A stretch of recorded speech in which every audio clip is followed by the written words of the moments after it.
Halo, perkenalkan. Nama saya Andrianto, dosen program studi desain produk Fakultas Industri Kreatif Universitas Telkom.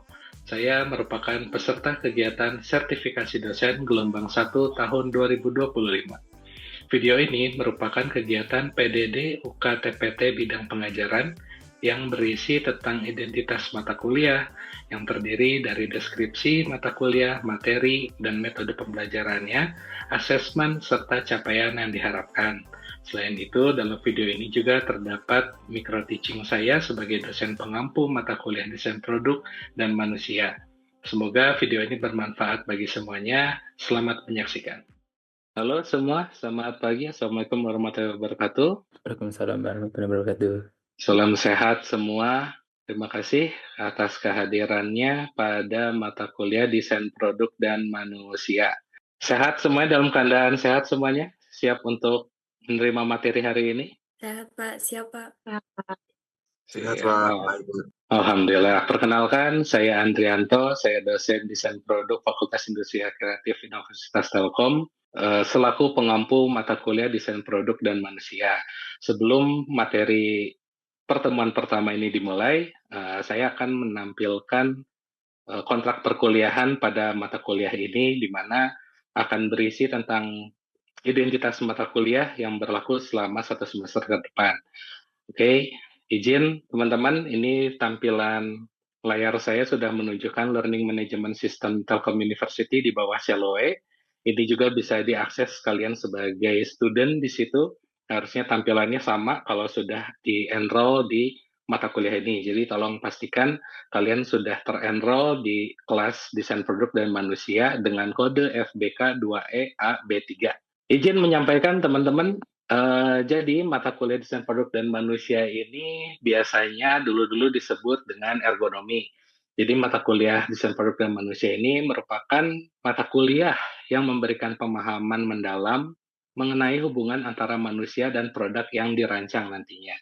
Sebagaimana yang kita tahu, produk desain yang kita rancang itu selalu parameternya adalah kebutuhan siapa manusia itu sendiri, seperti itu. Nantinya melalui penerapan prinsip ergonomi, mahasiswa akan mempelajari bagaimana cara merancang produk yang dapat disesuaikan dengan karakter fisik, kognitif, dan juga emosional manusianya itu sendiri sebagai usernya.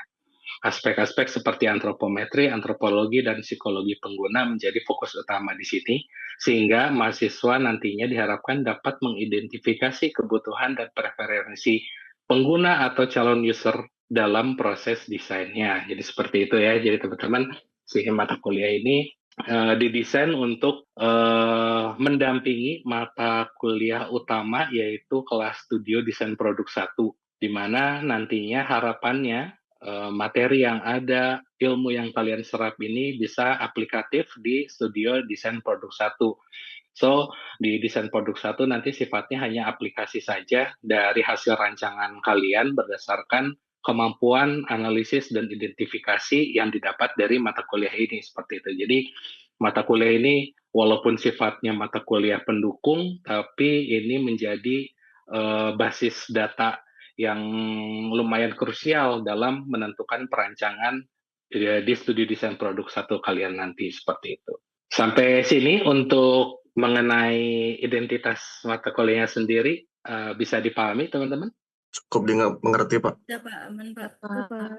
Oke, thank you. Nanti kita bisa bahas lebih lanjut saat masuk materi ya. Oke, selanjutnya mengenai kontrak perkuliahan di mata kuliah desain program manusia ini, adapun capaian yang diinginkan. Yang pertama adalah PLO atau program learning outcome. Program learning outcome ini adalah capaian yang ditempuh mahasiswa. Diharapkan nanti setelah kalian lulus dari mata kuliah ini, kalian sudah memenuhi salah satu kriteria capaian pembelajaran ini sebagai desainer nantinya setelah lulus. Nah, untuk mencapai capaian ini, kebetulan di mata kuliah desain produk ini ada 2 program learning outcome yang diacu. Yang pertama adalah PLO2, di mana mampu memahami mengenai isu lingkungan, sosial, ekonomi terkait desain produk, serta faktor-faktor nilai produk dan analisis terkait, termasuk faktor manusia, keputusan, serta aspek lain yang mempengaruhi nilai produknya. Yang berikutnya program learning outcome 3, yaitu penguasaan keragaman metode desain produk industri, seperti proses dan pendekatan desain untuk mengembangkan visi inovatif dan konsep produk melalui eksplorasi, eksperimen, dan penerjemahan riset. Nah, jadi ketika kalian nanti dinyatakan lulus sarjana dari desain produk Universitas Telkom, kalian harus bisa lulus dari capaian ini. Nah, untuk bisa lulus dari capaian ini, kalian harus lulus dari Course Learning Outcome atau CLO yang salah satunya embed di mata kuliah ini. Jadi tujuan sebenarnya adalah untuk capaian yang diinginkan di mata kuliah ini adalah si CLO-nya ini, teman-teman. Kebayang ya?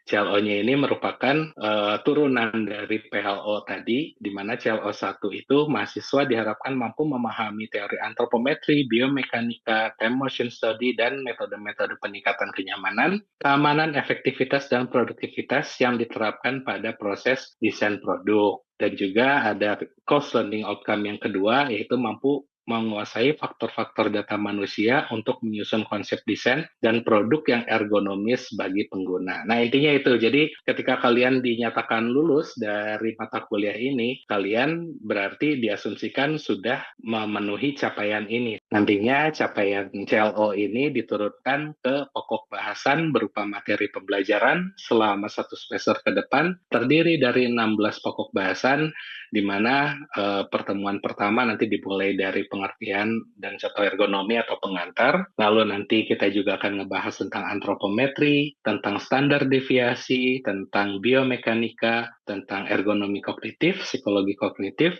ada juga time and motion study. Terus nanti juga kita akan ngomongin ergonomi stasiun kerja, ada stasiun kerja lanjutan atau workstation ya. Terus nanti masuk ke CLO2 itu pokok bahasan, itu mulai di pokok bahasan 9. Di situ kita akan mulai menganalisis sebuah kasus berdasarkan data antropometri, biomekanika, psikologi, time and motion study, dan juga stasiun kerja. Seperti itu, teman-teman. Nah, untuk metode dan sistem pembelajarannya sendiri di mata kuliah ini, kita melaksanakannya secara blended, di mana kita melakukannya secara umum ya, secara intinya saya masih tetap berharap ini bisa terus dilakukan secara tatap muka, jadi diskusinya bisa lebih enak. Nah, entah nanti dari materi dari saya, ceramah dari saya, ataupun ada bentuk aktivitas dari kalian, misal kalian bisa mencari studi kasus dan materi tambahan lainnya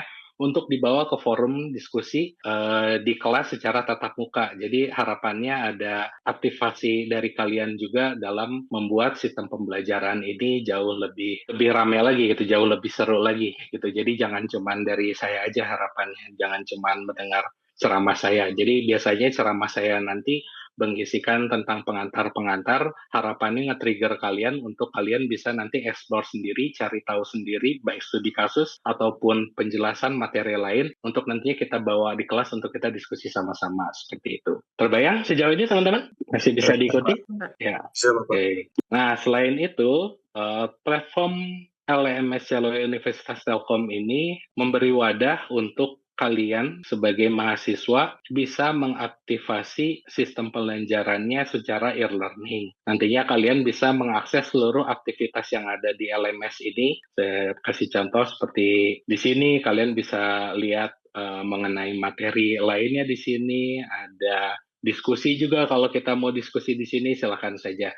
Ada external link, ada video-video yang bisa kalian akses, yang fungsinya sebenarnya untuk menambah khasanah aja sih, menambah wawasan di luar materi tatap muka seperti ini. Jadi ini kalian akses, nanti tinggal kalian klik untuk kalian simak. Kalau ada yang tidak dimengerti, kalian boleh bawa ke forum tatap muka untuk diskusi, atau dengan mengisi forum diskusi pertanyaan di LMS ini juga, seperti itu. Ya, jadi blended learning di sini yang dimaksud itu ya, ada kegiatan tatap muka. Di luar itu kalian juga dikasih ruang untuk bisa mengakses secara mandiri berbasis e-learning melalui platform LMS. Oke, berdasarkan metode pembelajaran dan pokok bahasan yang sudah saya sampaikan berikutnya, ada pun asesmen yang harus kalian lewati. Jadi sejauh ini di mata kuliah Desain Produk dan Manusia, ini ada 2 asesmen utama dalam bentuk tugas 1.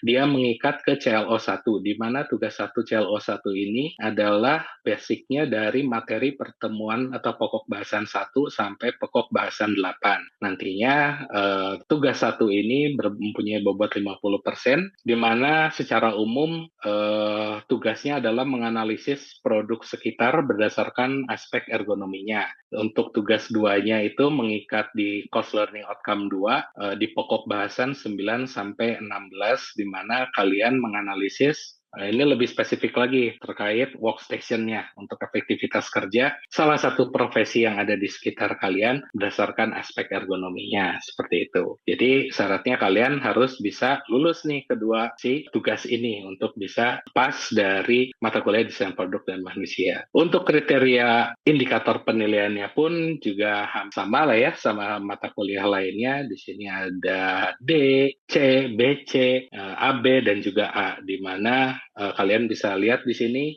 diharapkan kalian paling tidak minimal itu di C, kurang mampu memaintain dan metode peningkatan kenyamanan efektivitas produktivitas yang diterapkan pada proses desain produk. Ini yang tugas 1, kalian itu rata-rata harusnya minimal C, baik tugas 1 maupun tugas 2-nya. Jadi kalau di bawah C, kalian dianggap tidak lulus, terus mengontrak mata kuliah ini kembali, seperti itu. Nah, oke, yang terakhir untuk peraturan kita selama perkuliahan ya, teman-teman. Kalian dianggap hadir kalau on-site tatap muka seperti biasa, tapping RFID, jangan telat untuk datang, menyimak sampai tugas akhir. Tapi apabila versi tatap muka online seperti ini, diharapkan kalian tetap on cam. Kalaupun ada yang mau ditanyakan atau izin ke belakang atau ada sesuatu, kalian tinggal resen aja supaya saya bisa tahu kondisi kalian. Jadi jangan tiba-tiba hilang, nanti akan dianggap tidak menghadiri perkuliahan karena materi yang disampaikan nanti akan mempengaruhi ketercapaian pembelajaran di hari tersebut, seperti itu. Saya harap bisa dipahami semuanya. Seperti itu, teman-teman. Apakah bisa dimengerti terkait kontrak perkuliahan Desain Produk dan Manusia ini? Bisa, Pak. Bisa Pak, aman. Bisa? Oke, alhamdulillah. Kalau gitu terima kasih sekali lagi teman-teman. Tanpa memperpanjang waktu, kita langsung masuk ke materi di pertemuan pertama, yaitu pengantar ergonomi. Saya izin share screen kembali. Nah, apakah sudah masuk gambarnya teman-teman? Sudah muncul di layar kalian? Sudah, Pak. Oke, baik, kita mulai dari definisi terlebih dahulu. Apa itu ergonomi? Jadi, secara etimologi, ergonomi ini berasal dari bahasa Yunani, terdiri dari 2 kata kerja, yaitu ergon dan nomos, yaitu ergon itu kerja, sedangkan nomos itu aturan, kaidah, atau prinsip, di mana si ergonomi ini merupakan cabang ilmu sains yang mempelajari interaksi manusia dengan elemen lain dalam suatu sistem serta profesi yang mempraktikkan teori, prinsip, data, dan metode dalam perancangan untuk mengoptimalkan sistem agar sesuai dengan kebutuhan, kelemahan, dan juga keterampilan manusia. Nah, ini ada kata-kata yang menarik nih, ada kata kelemahan di sini. Ini kita disadarkan kalau manusia dengan segala kelebihan yang dia miliki, salah satu makhluk ciptaan Tuhan, dia juga punya kelemahan nih. Ini nggak bisa dipungkiri dan nggak bisa denial lagi kita. Nah, dasar kelemahan ini yang seringkali kita lupakan dalam aspek perancangan. Kita berharap semua perancangan produk yang kita desain itu bisa membantu seluruh aktivitas manusia yang membutuhkannya dalam melakukan aktivitas kesehariannya. Akan tetapi, saking fokusnya terhadap fungsi, kita lupa untuk siapa desain itu dibikin. Nah, sejauh ini biasanya kita melihat berangkat dari fungsi jadinya produk, terus akhirnya bisa digunakan gunakan jadi produk yang bernilai estetika tinggi dan juga fungsional. Fungsionalnya ini yang sering kita lewatkan adalah mengenai kelemahan ini. Jadi sistem tubuh manusia dengan segala kompleksitasan yang dimiliki ternyata sering banyak memiliki kelemahan. Mulai dari posisi duduk yang tidak nyaman, even kita posisi duduk ya, duduk yang kita kenal sebagai kegiatan bersantai gitu ya, menunggu istirahat, kita anggap itu sebagai kegiatan yang no effort gitu ya, effortless banget, nggak ada yang salah dari kegiatan itu, tapi kalian sebagai manusia juga bisa ngerasain sendiri, duduk yang terlalu lama juga akan menimbulkan kelelahan ya, baik secara fisik maupun psikologis juga gitu. Seperti itu, teman-teman. Terbayang kata kunci kelemahan di sini?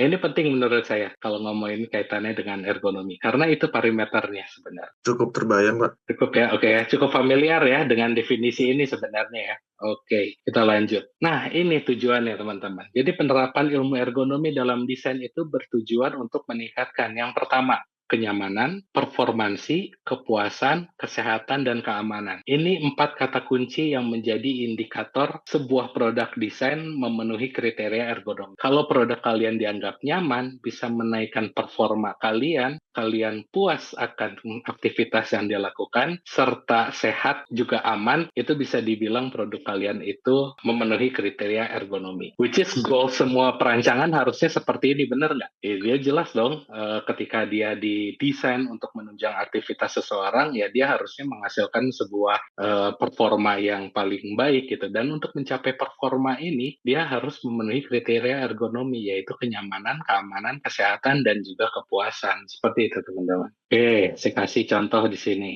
Teman-teman di sini ada yang bisa coba menganalisis. Siapa yang mau menganalisis? Silahkan.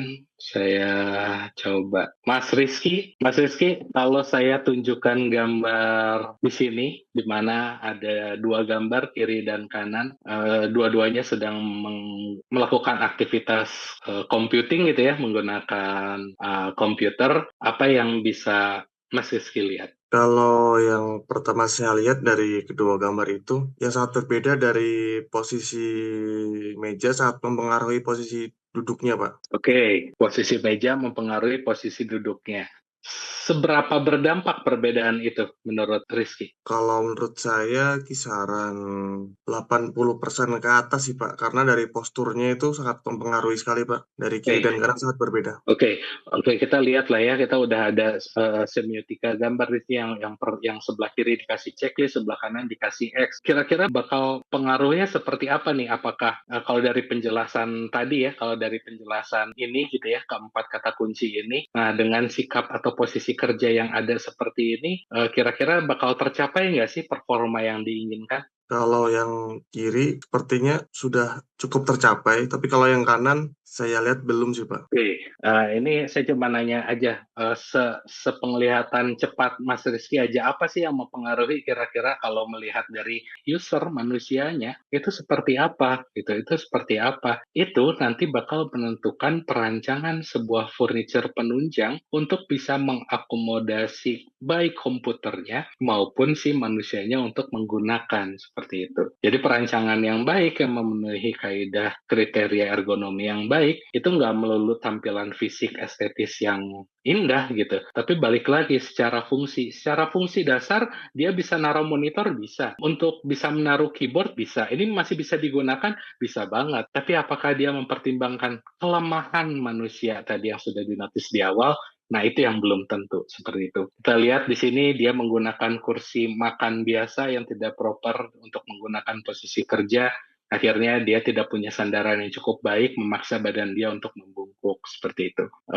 Dia memberi ambalan tambahan untuk meletakkan si layar dengan harapan dia akan mendapatkan visibilitas yang baik. Ternyata secara nggak langsung dia membuat kepala usernya agak mendonggak ke atas dan menyebabkan kelelahan fisik juga, seperti itu. Bisa dipahami teman-teman dari contoh studi kasus pertama ini? Bisa, Pak. Bisa, Pak. Bisa, Pak. Cukup dipahami. Oke, terima kasih Mas Rizky tadi atas insight-nya. Lalu kaitannya dengan desain, ergonomi ini mencakup beberapa hal, misal seperti yang pertama ada antropometri, yaitu meliputi seperti ukuran tubuh, bentuk tubuh, populasi, seperti itu. Ras, budaya, itu mempengaruhi itu. Karena antropometri orang Indonesia atau orang Asia dengan orang Eropa beda ya. Dari tinggi badan, jangkauan tangan itu beda. Dan itu akan mempengaruhi ke produk yang akan kalian rancang nantinya.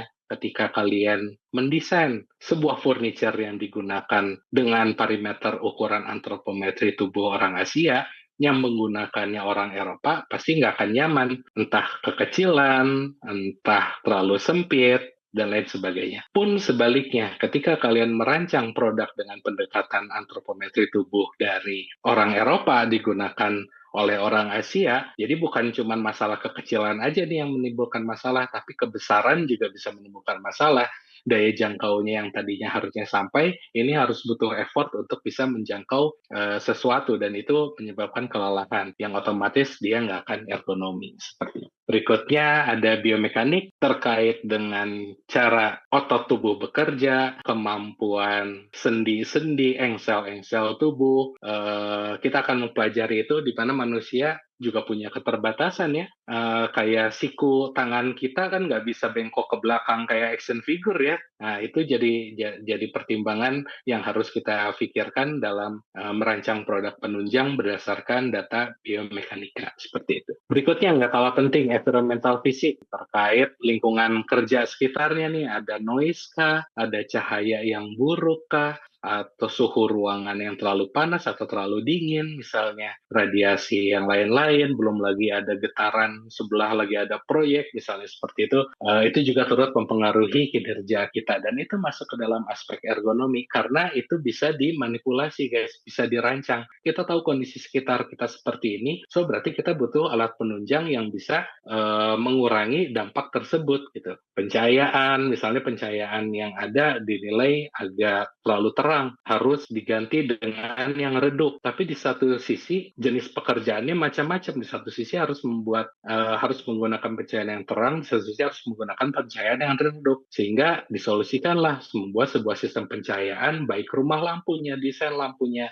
maupun distribusi cahaya yang bisa disesuaikan. Nah, itu kan parameter perancangan yang disesuaikan akibat ada isu environmental fisik tadi ya. Berikutnya terkait apply dan sosial psikologi, di mana si manusia sendiri ngomongin ergonomi itu nggak melulu tentang fisik, tapi juga tentang psikologinya. Seperti itu. Oke, untuk aspek ergonomi yang akan kita pelajari dalam satu semester ke depan ini, ada yang mau ditanyakan dulu teman-teman? Saya Pak mau bertanya Pak.